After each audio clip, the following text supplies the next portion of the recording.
everybody, it's Carrie with Seed to Spoon. Today I wanted to go ahead and plant out our biodome that I just emptied out yesterday. The plants that I had in there, I had some broccoli, cauliflower, and Brussels sprouts, and I uppotted those into some bigger containers yesterday. So now this biodome is empty again, so I get to start more seeds.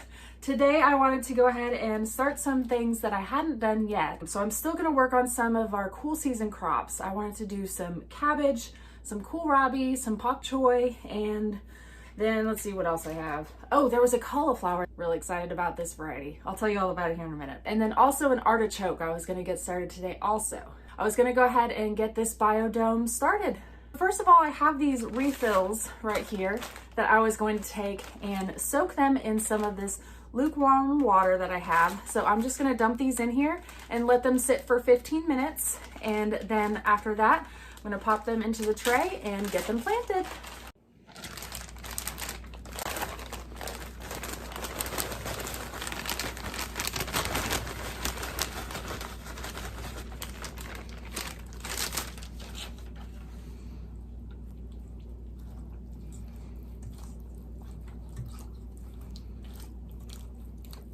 While I'm waiting on those to soak for 15 minutes, I went ahead, I have all of these ready to go now.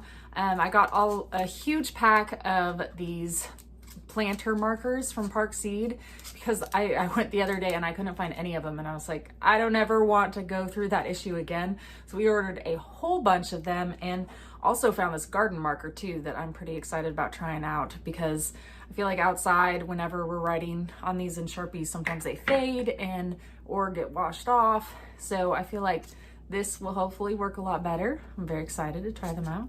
But I went ahead and labeled everything so that way as I'm planting out, I can remember exactly what it is that I'm gonna be doing. So it's been about 15 minutes now for these to have soaked and have a bunch of water in them. And you'll notice you can kind of see that they have some water coming out of them here. That's kind of what you want, because you want them to be nice and saturated whenever you plant the seeds.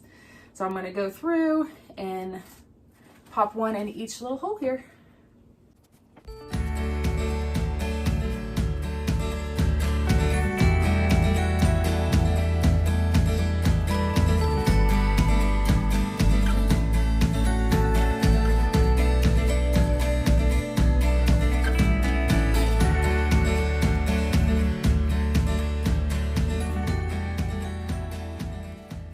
The first seeds I'm going to plant are artichoke seeds. I'm really excited to try these ones out. This is an artichoke green purple imperial star. And we've tried growing artichokes before. We ordered some starts, like some transplants before from another company, and it just didn't go well. So I'm hoping that starting them with some seeds this time will work a lot better. So artichokes are going to be different than all of the other things that we're planting today, because artichokes are something that are perennial. So these ones will come back year after year, and these ones will not necessarily the first year, but the first year we might get a harvest. This one's actually known for a fast harvest, which is great. But after the first year, we should be getting pretty good harvest from this one. So I'm really excited to try it out. It's supposed to have really pretty like purple tips on the head of it. I'm really excited to try it. Next, I have a cauliflower. I'm really excited about this variety. I planted some cauliflower last week, but this one I'm super excited about. This one is a cauliflower Graffiti hybrid. So this one, I'll pop a picture up because I'm really excited. It is a beautiful purple color. So the inside, even after you cook it, it is supposed to be this beautiful purple, bright, vibrant color. I'm so excited to try this out. And this one's supposed to be really good, especially if you live in like a coastal environment. It's supposed to be really good to resistance for mildew.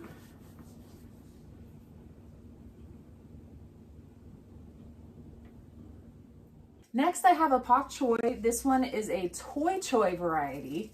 I'm excited to try this one out too. We've never tried this variety before. This one's supposed to be really good, especially if you live somewhere that has a shorter growing season, because this one goes really fast. So you can have a harvest within 40 days sometimes too. And these ones are really good if you direct sow them. But we're gonna go ahead and get some started here today too. I just like to have, you know, a couple different rounds, like some that have a head start on others and different varieties. So that way harvesting, we have things ready at different different times of harvesting. Next, I have another Bok Choy. This is it's called Lee Ren Choi. Hopefully I said that right. And this one is supposed to be another variety that's a fast grower. So within 40 days of planting, you could be harvesting it also. So that's fantastic. I always love things that you can get a fast harvest from. Okay, next I have a couple different Kohlrabis. This first one is an Express Forster hybrid. This one is supposed to be really good if you live in a warm environment, which we do. So it's very heat tolerant. I'm really happy about that. And this is actually one that's a really fast harvest too. So I'm really excited. You can also, it said like within 45 days you can have some harvest. And the great thing about kohlrabi is that the bulb itself is edible, and then also the leaves are edible too, and it's really healthy for you. The other variety of kohlrabi that we have is a Conan Hybrid. This one is supposed to be really good, especially if you have a smaller space. So if you are growing in a pot and you don't have a lot of space, or on your patio, anything like that, this one's supposed to be really good for that. And it's also supposed to be really easy too, because it is a really good pest resistant plant too. So this is a really good one to start with if you are maybe a beginner gardener or one that hasn't had luck with kohlrabi before. And you can also get a pretty fast harvest from these also. That says within 50 days you can start harvesting this kohlrabi. And if you've never grown kohlrabi before, I highly recommend it. We had never even eaten it before whenever we planted it first. It's probably been a couple years now, but whenever we first started growing it, it was really fun. It looks really unique, so it's really fun to grow in the garden. But it tastes really good too. We made this amazing kohlrabi fritters from it, and it was so good. So now every time, whenever we grow it, I always want to make that again. Now I'm going to move on to some different varieties of cabbage. This first cabbage that I'm going to be doing is a Cabbage hybrid Catarina, and this is one that's new for us, but I saw this variety, we had to try it. It's supposed to be one of the sweeter cabbages. So it's really good for things like coleslaw, and the kids will really like it, I'm sure. So this is really good if you are doing container gardening or you have a smaller space. This is a really good variety to do. And this one will give you a fast harvest also. So this one is another really good one to get started and keep planting throughout the cool season. So that way you have different harvest times. So if you want to go ahead and plant like every couple weeks, it'll be really good. The next cabbage variety that I have is a Cabbage hybrid Megaton. This is supposed to be a huge head of cabbage. I'm very excited. It said something about like 15 pounds. I'm really excited about this one. I think the kids will love this one just because of how big it will be.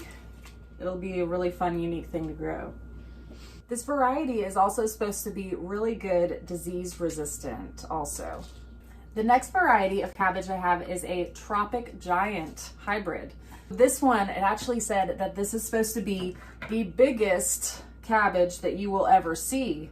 So I think the competition is on to see which one will do better, this Megaton or this Tropic Giant, because they both said 15 pounds. So we'll see. As huge as they are going to need their space when they are out in the garden. And they're going to need quite a bit of fertilizer also, just to make sure that their big head grows in really nicely. The last variety of cabbage that I have is an Emiko. I hope I said that right too. It is a Emiko. It is supposed to be a Napa cabbage variety. And this one's supposed to be quite large also. It's supposed to get up to about 6 pounds. It's supposed to be kind of an oval shape, so it can get to be like a foot long. And the outside's supposed to be really disease resistant also, so this is a really good one to grow if you are worried about pests and all that. Okay, I have it all planted out. I have my labels in, and then I'm going to get this lid on here. And then I'm going to make sure that I have these vents closed right now so that way the humidity is as high as possible in here while these seeds are sprouting. And I did already put some water in down below, but there is just a little area back down here where you can place some water down under, and you want to make sure that there's always some water in there, so that way these pods right here are constantly soaking up the water from down below, and that way they're getting some irrigation in.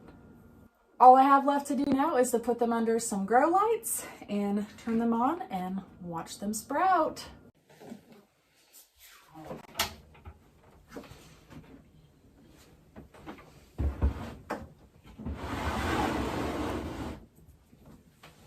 So now that I have all those seeds started, I'm going to go into the app, into our Garden Plus section, and I'm going to document that we started all of those seeds, and then it will tell us when our estimated sprouting dates are, and also when to expect our first harvests and all of that. So I'm going to go through our app right now, and I'm going to put all that in. And don't forget too, for the entire month of February, we're going to be running a contest for giving away a free biodome. And it's exactly like this one back here that I planted out. It's the 60 cell biodome. And I will include a link down below if you are interested in hearing more about it. I made a video all about how to enter and what you need to do to get entered to win that. Good luck. If you guys have any questions at all about any of the varieties we talked about or any of the types of plants, let me know. Leave a comment in the comment section and I will get back with you. Thank you so much for watching, everybody. We'll see y'all next time.